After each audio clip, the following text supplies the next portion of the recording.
네, 이 정액량의 사실 핵심은 우리 몸에 없는데 어떤 물이 나오겠어요, 그렇죠? 정액은 수분, 미네랄, 그리고 다양한 이 생식 분비액이 어우러진 생명 유지 배양액이라고 보시면 되는데요. 오늘은 많은 남성분들이 궁금해하시는 정액량 감소, 정상 범위, 또 원인, 그리고 과학적으로 입증된 영양소와 이 생활습관 관리까지 전략적으로 풀어드리겠습니다. 솔직한 말로 좀 정액량이 좀 줄어드는 게 몸에서 느껴지더라고요. 벌써요? 네, 슬슬 들긴 하는데 네. 나이 들면 다 자연스러운 현상이네요. 일정 부분은 자연스러운 변화이기는 해요. 근데 이제 40대 이후부터는 남성 호르몬 있죠. 테스토스테론이 감소를 하고 또 전립선, 정낭의 기능이 저하되기 때문에 이 정액량이 서서히 줄어듭니다. 하지만 이 모든 감소가 단순히 노화 때문이야 라고 할 수는 없고요. 생활 습관 그리고 가지고 계신 질환의 영향도 크다고 보셔야 되고, 또 이게 액체잖아요. 그러다 보니 우리가 마시는 수분의 양이랑도 관련이 있다라고 보시면 되겠습니다.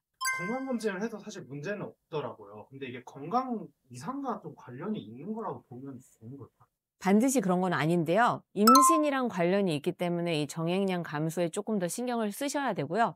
탈수, 수면 부족, 그리고 일시적인 스트레스만으로도 좀 감소할 수가 있습니다. 그런데 이제 지속적으로 1.5ml 미만으로 유지되잖아요. 그러면 생식기 질환 같은 가능성이 있기 때문에 좀 고려를 해보셔야 돼요. 예를 들면 전립선 영미나 정낭 기능 저하 같은 거. 그러면 우리가 일상생활 습관에서 정액량에 좀 영향을 가장 크게 미치는 원인들이 여러 가지가 있을 거로 보이는데 어떤 게 있을까요? 일단 이 정액은 액체잖아요. 그래서 물이 되게 많은 부분을 차지를 하거든요. 수분, 탈수 같은 게 가장 직접적으로 연관이 있을 수 있는데요. 이 수분 부족이 일어나면 반드시 정액량의 감소랑도 연관이 있거든요. 그래서 커피 같은 거 많이 드시면 오히려 몸에 있는 수분을 빼내기 때문에 이제 커피 양도 조절을 하셔야 되고요. 사우나, 뜨거운 목욕, 노트북을 무릎에 놓고 하시는 거, 이런 것들은 고안의 온도를 높이고 정자 생산을 억제하기 때문에 그런 거 조금 피해 주시고, 또 이제 이거는 다들 아시지만 이제 비만일 경우에, 살이 쪘을 경우에 인슐린 저항성 그리고 호르몬 불균형이 오면서 정액의 질이 또 저하되기 때문에 이런 것들이 다 연관이 있다라고 보시면 되겠습니다. 말씀하신 건 이제 고온 노출에서 오히려 안 좋다고 하는데 그럼 사우나 이런 건 잘못된 팩тор일까요?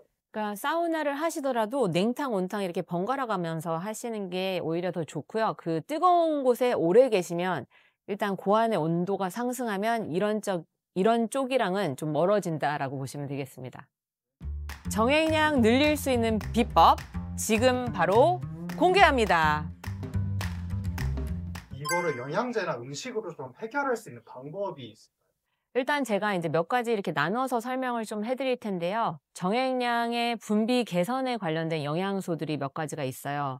일단 많이들 들어보셨을 텐데요. 남성의 활력이랑도 관계 있는 아르기닌. 이 비필수 아미노산인데 얘는 어떤 역할을 하냐면 에노라는 산화질소의 전구체예요. 이 전구체는 동맥혈관을 이완시켜주는 역할을 하기 때문에 혈류가 개선이 되면서 또 정액의 분비량을 증가시켜주는 역할을 합니다. 또 이 요소 회로에 아르기닌뿐만 아니라 시트룰린, 오르니틴 이렇게 세 가지가 있는데요. 시트룰린조차도 체내에서 아르기닌으로 전환이 되면서 산화질소, 그게 바로 그 천연의 비아그라 산화질소 기체인데 얘가 좀 더 지속적으로 생성하는 데 도움을 주거든요. 우리가 남성은 항상 아연이 중요하잖아요. 정액 내에 고농도로 존재를 하고 있고 보충을 해주시는 게 좋고, 아연의 결핍군에 있어서 정자의 수와 운동성이 저하됐다는 보고도 있습니다. 그 다음에 이제 마카라고 하는 뿌리 성분이죠. 이게 이제 성욕, 정자의 질을 개선한다라고 하고요. 정액량 그리고 정자 수, 운동성도 증가를 해주는 이제 성분이라고 보시면 됩니다. 자, 그 다음에 이제 정자의 운동성 그리고 활력을 강화시켜주는 영양소는요. 들어보셨는지 모르겠는데 카르니틴, 얘가 지방 연소에도 도움이 되는데 미토콘드리아의 지방산 대사를 높여주고 ATP 생성, 에너지를 높여주는 데 도움이 되는 성분인데요. 정자의 운동성 그리고 수정 능력까지 증가시키고요. 남성 불임 치료 보조로 긍정적인 효과를 준 성분입니다. 그다음에 이제 남성분들 이 브라질 넛 이렇게 잘 챙겨 드시는데 어디서 그런 걸 알고 드셨는지는 모르겠는데 이 셀레늄이랑 비타민 E를 같이 병용을 했을 때 정자수와 운동성 형태 모두 개선됐다는 보고도 있고요. 비타민 D도 정자에 있어서 꼭 필요한 성분인데요. 이 혈중의 비타민 D 레벨이 높아야 이 정자의 운동성, 그다음에 형태 개선에 꼭 필요한 성분이라고 보시면 됩니다. 또 이제 제가 좋아하는 성분인데요. 코큐텐. 그래서 DNA 손상을 보호해주는 역할을 합니다. 그러면 요것만큼은 꼭 챙겨 먹었으면 좋겠다라고 하는 소재 하나를 추천해 주신다면? 미네랄 영양제들이 있어요. 미네랄 드롭이라던가 아니면 액상이라던가 아니면 정제로도 있는데요. 그런 것들을 보충을 해주시면 정액량은 증가를 합니다. 그리고 이제 아르기닌, 아연 이런 것들 있잖아요. 부수적으로 챙겨 드시면 정자의 질이 건강하게 해주는데 도움이 된다라고 보시면 되겠죠. 우리가 좀 더 일상에서 좀 편리하게 접할 수 있는 음식이라던가 아니면 영양 성분이라던가 이런 게 좀 있을까요? 이제 카사노바가 굴을 여러 접시 먹었잖아요. 굴에서 아연을 이제 보충을 하실 수가 있고, 뭐 고기나 견과류에서도 아연을 보충을 하실 수가 있습니다. 그리고 아르기닌 같은 경우는 뭐 장어 이런 거 드시면 도움이 되시겠습니다.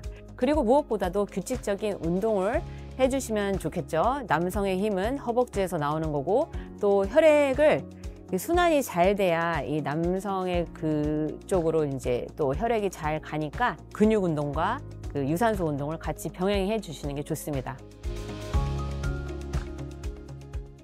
네, 이 정액량의 사실 핵심은 수분 공급입니다. 우리 몸에 물이 없는데 어떤 물이 나오겠어요. 그렇죠? 그래서 수분 공급을 해주시되 이 정액량은 물이 뭐 95%라고 하면 이 5%는 미네랄이기 때문에 미네랄 같이 꼭 드시라는 거고, 정액은요 단순히 숫자가 아니라 이 남성의 바이탈리티의 지표입니다. 작은 변화라도 무시하지 마시고요. 이 건강관리의 신호로 보셨으면 좋겠습니다. 오늘 영상이 도움이 되셨다면요, 좋아요, 구독 부탁드립니다.